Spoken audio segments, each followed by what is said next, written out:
Hello बच्चों, the question says that consider a drop of rainwater having mass 1 gram falling from a height of 1 kilometer. It hits the ground with a speed of 50 meter per second. Take G constant with a value of 10 meter per second square. The work done by the gravitational force and second one is resistive force of air H, and the options are minus 10 joule and minus 8.25 joule. Option B is 1.25 joule and minus 8.25 joule. Option C is 100 joule and 8.75 joule. And option D is 10 joule and minus 8.75 joule. तो इसका लिखते हैं की concept का। जो की concept होता है पहला लिखेंगे वर्क डन बाई ग्रेविटी या फिर ग्रेविटेशनल फोर्स, तो इसको हम WmG बोल देते हैं। ये सिंपली होता है mgh, ठीक है। यहाँ पे m मास है, g आपका कांस्टेंट है और h हाइट है। सेकंड यूज करेंगे work energy theorem. Work energy theorem ये क्या होता है, नेट वर्क डन जो होता है वो चेंज इन काइनेटिक एनर्जी के बराबर होता है, W नेट इक्वल्स डेल्टा के। ओके, अब आपको मास गिवन है 1 ग्राम और हाइट 1 किलोमीटर है और स्पीड है 50 मीटर पर सेकेंड, ठीक है। तो निकाल लेते हैं वर्क डन बाय ग्रेविटी सीधे सीधे। और देखिएगा ड्रॉप हो रहा है तो जो ग्रेविटेशनल फोर्स है वो नीचे लगेगा इस तरह से। अगर ये ड्रॉप इस तरह से मान लेते हैं, ठीक है, तो नीचे mg लगेगा इस तरह से और रेजिस्टिव फोर्स इस तरह से ऊपर लगने वाला है, ठीक है। तो जो mg का वर्क डन है, देखिए डिस्प्लेसमेंट भी नीचे ही हो रहा है, इस तरह से ड्रॉप नीचे आ रहा है, तो जो mg का वर्क डन है वो पॉजिटिव होगा और जो रेजिस्टिव फोर्स है उसका नेगेटिव होगा, क्योंकि उसका फोर्स ऊपर है और डिस्प्लेसमेंट नीचे है, ठीक है। तो पहले निकालते हैं वर्क डन बाई ग्रेविटी।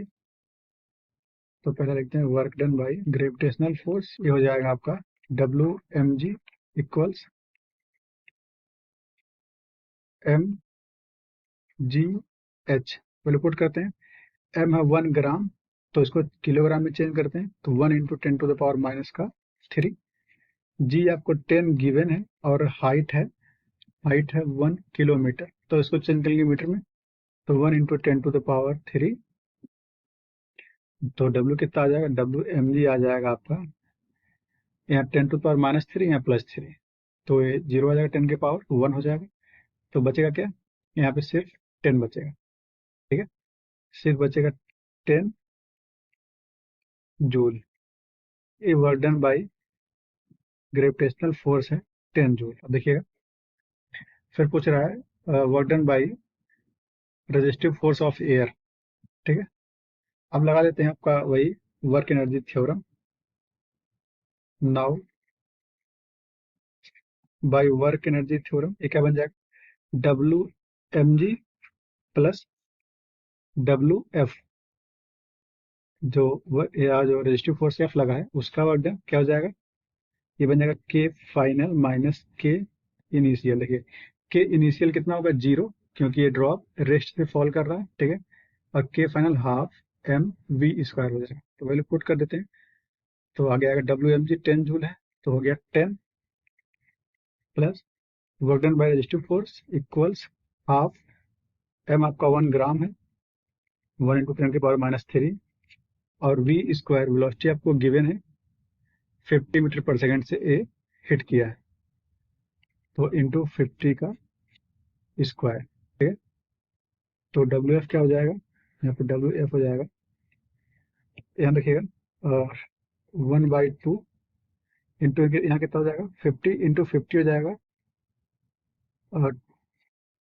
2500, ठीक है, और इंटू 10⁻³ और ये जाके -10 हो जाएगा, -10, ठीक है। तो WF हो जाएगा यहाँ पे, इसको 2.5/2 हो गया, तो 1.75 बचेगा यहाँ पे, ठीक है। देखिए यहाँ पे 2.5 होगा अपॉन 2 हो जाएगा, तो सॉरी 1.75 नहीं बचेगा, यहाँ बचेगा 1.25, तो 1.25 माइनस 10, तो W बचेगा माइनस का 8.75 जूल। ये आपका work done by resistive force है। ठीक है, तो देखो ऑप्शन मैच कराते हैं। ऑप्शन है 10 जूल एंड -8.75 जूल। तो option D is correct. Okay, और बाकी ऑप्शन रॉन्ग है। Hope you understood it well. All the best.